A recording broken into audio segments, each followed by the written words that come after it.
1812 had been a miserable year for the United States. Save for a few minor naval victories, they had suffered nothing but defeat and embarrassment. Suddenly, declaring war on the world's most powerful empire with only a few thousand men and a handful of ships to hand seemed like a mistake. Britain had more men, more ships, and more resources, and the will to use them to crush their former colonies.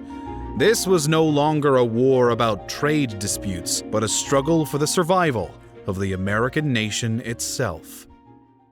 The first order of business was to overhaul the leadership. Out went William Eustis as Secretary of War, and in came John Armstrong, who'd served under Washington and had been one of the leaders in the famous 1783 Newburgh Mutiny. Secretary of the Navy Paul Hamilton was also replaced by William Jones, another veteran of the Revolution. Congress then voted for another 20,000 regular troops, 6 frigates, and 4 ships of the line. On the front lines, William Hull's vacant command was filled by William Henry Harrison. Since Tecumseh's Indians had played such a big role in British victories in the North, Harrison's appointment had made sense. Back in 1811, he'd led the American forces to victory over Tecumseh's Confederacy at the Battle of Tippecanoe, and it was hoped that he could repeat that same success again. America's primary goals in 1813 was to break British control over Michigan and make inroads along the Niagara River. In doing so, they would seize control of the Great Lakes region. Harrison took the initiative in Michigan, while General Henry Dearborn continued to command in the Northeast. Dearborn set York, modern-day Toronto, as his initial target. As the capital of British Canada, it was a valuable and vulnerable settlement and would make for an inspiring victory for the men. In April 1813, they struck out across Lake Ontario and on the 27th attacked and captured York. The Americans stripped the city of any supplies they could find before setting it ablaze. The burning of their capital was an insult that the British and Canadians would not forget. Then, in May, Dearborn's infantry coordinated with the U.S. Navy in one of the first successful amphibious assaults in American history to capture Fort George on the Niagara River. While most of the British troops escaped the battle, the capture of the fort was another welcome victory. In the West, Harrison's campaign got off to a poor start. He lost hundreds of men at the Battle of Raisin River in January 1813. Stories of the brutal treatment inflicted by Indian warriors on captured American troops after the battle caused a popular scandal in the press, but also seems to harden American resolve against their enemy. Once again, American ships proved victorious where infantry had failed. On September 10, 1813, a 9-vessel fleet led by Oliver Perry sailed into Lake Erie and defeated the British fleet stationed there. In doing so, he destroyed Britain's vital supply lines into Michigan. In one afternoon's battle, Perry made Britain's control of the entire peninsula untenable, and they called a full retreat. General Harrison aggressively pursued the retreating British and their Indian allies back into Canada. On October 5th, his troops caught up with them at Moraviantown on the Thames. With 3,000 Americans against 430 British and 600 Indians, the American victory was a clear one. The British commander was captured, and the Shawnee Indian leader Tecumseh was killed, which caused the collapse of the Indian Confederacy he'd built. It was America's greatest victory of the war so far. But this winning streak didn't last. The front stabilized in the second half of 1813 until British counterattacks retook Fort George and pushed the Americans back across the Niagara River. General Dearborn was finally relieved of his command by the end of the year.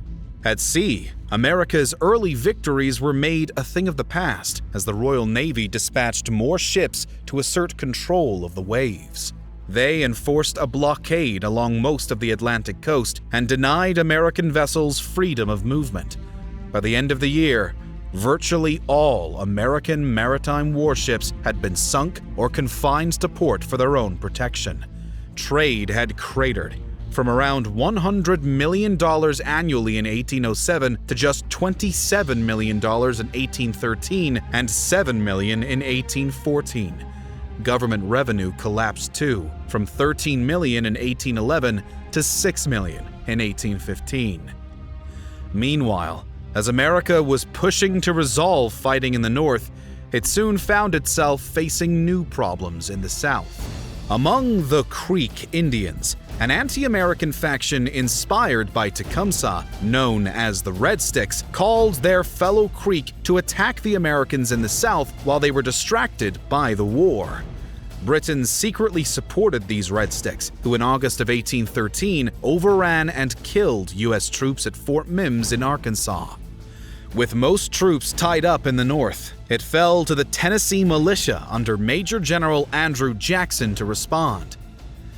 The death of Tecumseh in October 1813 did nothing to deter the Red Sticks, who continued to raid American settlements and forts around their territory.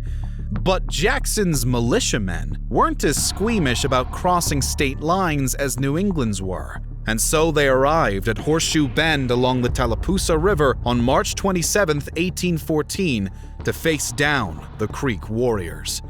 The resulting battle was a tragedy for the Creek. Of the 1,000 Creek warriors on the field, only 200 survived the battle. Jackson's victory virtually ended Creek resistance to the United States and dealt a fatal blow to British plans to open a new front in the South.